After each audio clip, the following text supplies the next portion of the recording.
Hello दोस्तों, ये एक प्रकार का एक प्रूफ है जो बहुत बार पूछा जा चुका है, बहुत से ज़्यादा इम्पोर्टेंट है।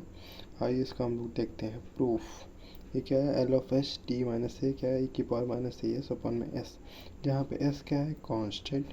एच टी माइनस ए क्या है? फंक्शन। ठीक है, जैसे एच ऑफ जो एक्स लिखा रहता है ना, एक्स यहाँ पे टी माइनस ए है। ए क्या है? कांस्टेंट। ठीक, यहाँ पे क्या लिखा हुआ? एच टी माइनस ए क्या है? यूनी स्टेप फंक्शन है, इसको हम लोग हैवी साइड फंक्शन भी बोलते हैं। ठीक है, डिफाइन कब होता है? इसकी वैल्यू तभी डिफाइन होती है जब टी की वैल्यू लेस देन जीरो होती, तब ये जीरो होगा। जब टी की वैल्यू ग्रेटर देन जीरो होगी तब ये वन होगा। जैसे हम यहाँ पे एच का मतलब क्या है कि जैसे जो हम लोग लिखते हैं ना, वाई बराबर एफ एक्स, यहाँ पे जो अंदर क्वांटिटी लिखी होती है, तो जैसे इसको सपोज कर लेना टी माइनस एक एक्स की तरह है, एच क्या है? तुम्हारा वाई की तरह है। अगर इसको हम लोग एक्स और वाई करके हम लोग अगर ग्राफ ड्रॉ करें तो किस प्रकार का ग्राफ बनेगा, ये हम लोग देखते हैं। ये देखो, ये है हम लोग का ग्राफ। हम क्या बोले थे? एच टी माइनस ए, टी माइनस ए को एक्स लेना, टी माइनस ए को एक्स लेना। ठीक, और फिर एच को क्या लेना? एच को तुम वाई एक्सिस लेना। तो देखो क्या बनेगा उसमें, क्या फंक्शन में क्या था कि अगर टी की वैल्यू ए से बड़ी छोटी हुई तो क्या हो जाएगा? जीरो। अगर टी की वैल्यू ग्रेटर देन ए हुई तो वन हो जाएगा। देखो यहाँ पे क्या है? टी की वैल्यू ये हो गया, यहाँ पे टी इक्वल टू ए से छोटा है, मतलब इस साइड लेंगे तो इसकी वैल्यू क्या होगा? एच की जीरो। ठीक है, अब टी से इस साइड लेंगे तो क्या हो जाएगा? वन, ये वाला हो जाएगा। ठीक, फिर इसका हम लोग देखते हैं प्रूफ। तो हम लोग को पता है by definition of Laplace transformation, हम लोग को पता है कि जितना भी प्रूफ है सब हम लोग लाप्लास ट्रांसफॉर्मेशन से मैक्सिमम प्रूफ होगा।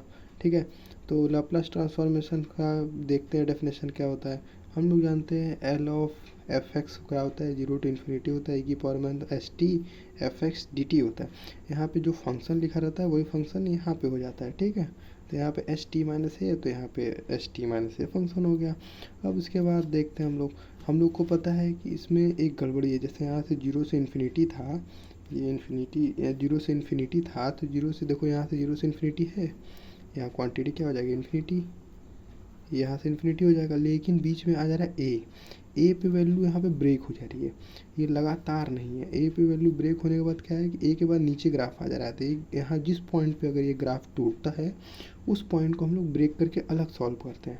ठीक है, इस टी इक्वल टू ए पे पॉइंट क्या है? पूरा ग्राफ क्या है? ब्रेक हो गया। जैसे यहाँ से यहाँ गया, फिर ब्रेक हो गया तो ऊपर चला गया।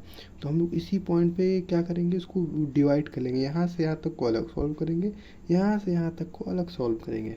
बस वही किया गया है कि जीरो से ए तक को अलग सॉल्व करेंगे, एच टी माइनस ए से लेके इन्फिनिटी। अब हम लोग को पता है, हम लोग को इससे पता है कि अगर टी की वैल्यू लेस देन ए रहेगा तो जीरो होता है। यहाँ पे भी वही बात लिखा है कि टी की वैल्यू अगर यहाँ से इससे कम होगी, जीरो से ए के बीच में क्या है? एच की वैल्यू जीरो, तो यहाँ पे जीरो से ए के बीच में ये क्या हो जाएगा? जीरो।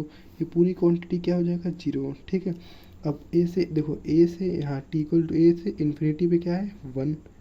ए से लेके इन्फिनिटी तक की वैल्यू क्या है? वन। अब हम लोग यहाँ देखते हैं ए से इन्फिनिटी पर वैल्यू क्या है? एच टी माइनस ए की वैल्यू क्या हो जाएगी? वन। अब फिर इसकी वैल्यू तो पूरी जीरो हो जाएगी। अब इसको सॉल्व करते हैं, तो हम लोग को पता है कि पावर माइनस एस टी क्या होता है? जो कोफिशिएंट रहता है वो अपॉन में चला जाता है। फिर यहाँ से कितना हो जाएगा?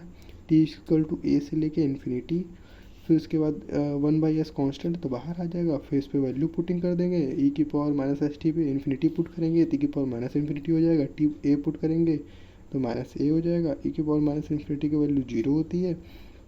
क्यों होती है? अगर आप जानना चाहते हो तो कमेंट कर दीजिएगा, बता देंगे। ई की power minus S A upon में एस हम लोग का प्रूफ हो गया। Thank you for watching.